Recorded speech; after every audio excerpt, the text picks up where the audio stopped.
কৃতজ্ঞতার সাথে স্মরণ করছি আমি যার সাথে রাজনীতি আমার পরস্পর হাতে করি সে আমার সত্য হলে মুরব্বী আমার নেতৃত্ব সভাপতি জনগণ কাকা সহ পরস্পর ইউনিয়ন বিএনপি নেতৃবৃন্দ এবং পরস্পর ইউনিয়নের সর্বস্তরের মানুষ সকলের প্রতি আমার সালাম আসসালামু আলাইকুম। অনেক জায়গায় বক্তব্য দিই, আজকের বক্তব্য দিতে উঠতে আমার বুক কালে করতেছে, বুঝলাম না কেন এই ভয়টা। আমার কাছে মনে হয়েছে যে ছোট ছোট নিজের বাচ্চার কাছে নিয়ে যখন আপনারা ফুটবল খেলায় যান অথবা দৌড় প্রতিযোগিতায় যান, নিজের বাচ্চারা যখন দৌড় প্রতিযোগিতায় যায় তখন আপনার অভিভাবক হিসাবে সাইড বেঞ্চে বসে থাকে আপনার ভিতরে কি করে না কখনো যদি অভিজ্ঞতা কারো থাকে তাহলে আপনি বুঝবেন। আসলে নির্বাচন মানে হচ্ছে একটা বিরাট বড় বিষয়। আমি তো আসলে এখানে আমার সবার পরে বক্তব্য দরকার না, কারণ হচ্ছে যে প্রার্থীটা নির্বাচন করবে উনি কিন্তু আমার ওয়ার্ডেরই সন্তান। আমার ওয়ার্ডের সন্তান হিসাবে উনি যে এত বড় একটা ঝুঁকি নিতে যাচ্ছে, আমি তার গার্জিয়ান হিসাবে সাইড বেঞ্চে বসে আমার বুকটাকে সেরকম দুধ করছে ভাই, কারণ এটা বিরাট সমুদ্র তাকে পাড়ি দিতে হবে। আর সেই সমুদ্র পাড়ি দেওয়ার পথে যদি নৌকায় যারা মাঝি মাল্লার ভূমিকা আমরা পালন করছি তারা যদি সঠিক মাঝি মাল্লার দায়িত্বটা পালন করি না করি তাহলে মাঝ সমুদ্র দিয়ে নৌকা ভাড়াটি হওয়ার সম্ভাবনা আছে। বিধায় আমি তার একজন অভিভাবক হিসাবে আমার বুকটা ভয়ে দূর করে যাচ্ছে। আমি আপনাদের কাছে আহ্বান রাখতে চাই, নির্বাচন একটা ছেলে খেলা না, একটা বিরাট যুদ্ধ। আমরা এই যুদ্ধ কখনো যাই না, এই যুদ্ধে কিন্তু আমরা অভ্যস্ত না। আমরা ইউনিয়নের যুদ্ধগুলো করে অভ্যস্ত।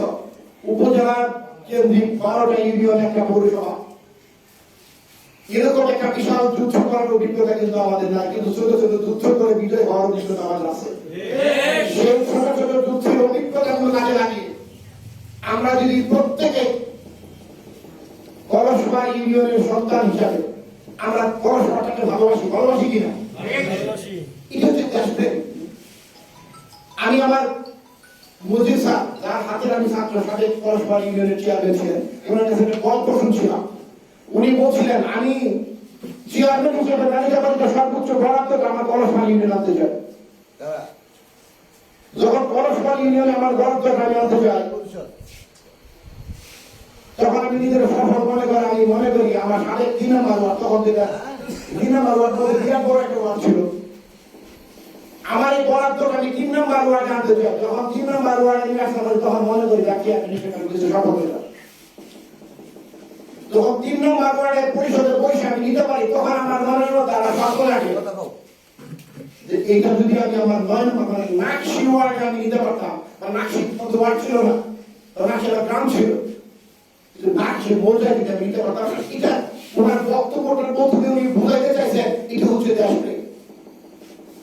আমি যে ওয়ার্ডে বাস করি, আমি যে গ্রামে বাস করি, আমি যে সমাজে বাস করি, আমি সর্বোচ্চ যেটা আমার সমাজটাকে বেশি ভালোবাসি, আস্তে আস্তে ভালোবাসার পরিধিটা বাড়ে। আমরা পরস্পরের সন্তান হিসাবে পরস্পরটাকে না নিতে পারি। আর 12টা ইউনিয়ন একটা পৌরসভার চাইতে বেশি গুরুত্ব দিয়ে আমি আমার পরস্পর সম্মান, পরস্পর ইজ্জত, পরস্পরের প্রতি ভালোবাসা আমি এই নির্বাচনের মধ্য দিয়ে প্রমাণ করতে চাই। আমি আজকে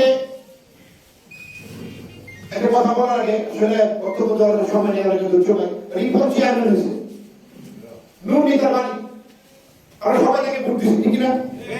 কিন্তু এই রিপন চেয়ারম্যান নির্বাচন করার আগে দীর্ঘদিন আগে ওই নুরনিতে উপজেলা চেয়ারম্যান প্রার্থী ছিল মুরুব্বাগানে নির্বাচন করেছে, মনে আছে না?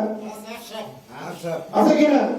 সেদিন যদি সে উপজেলা নির্বাচনে মুরুব্বাগানে প্রার্থী হতো, সেই নির্বাচনের রাস্তা যদি সে তৈরি করে নাম দিত, সেই রাস্তা দিয়ে রিপন চেয়ারম্যান করে দিন উপজেলা চেয়ারম্যান হতে পারত না। আমরা যারা পরস্পর ইউনিয়নের রাজনীতি করি না, খালি সুশীল সমাজের মানুষ, বিভিন্ন রাজনৈতিক পেশাজীবী সংগঠনের মানুষ, আমাদের এই নাদিবের রাস্তাটা যদি আমরা বন্ধ করে দিই আমাদের আগামী দিনের পরস্পর ইউনিয়নের রাস্তা কিন্তু বন্ধ হয়ে যাবে। এই সরকারের কাছে উদাত্ত আহ্বান রাখতে চাই, যারা রাজনীতি করি দেশের জন্য কাজ করতে চায়, নাদিমের এই পথটাকে প্রশস্ত করার মধ্য দিয়ে দিনে রাজনীতিবাদীকে নেতৃত্ব দিতে পারি, সেই রাস্তাটা যেন আমরা প্রশস্ত করতে পারি সকলে, সেই বাদে আমাদের সকলকে কাজ করতে হবে। যাই হোক, আমি আমার বক্তব্য দীর্ঘায়িত করবো না।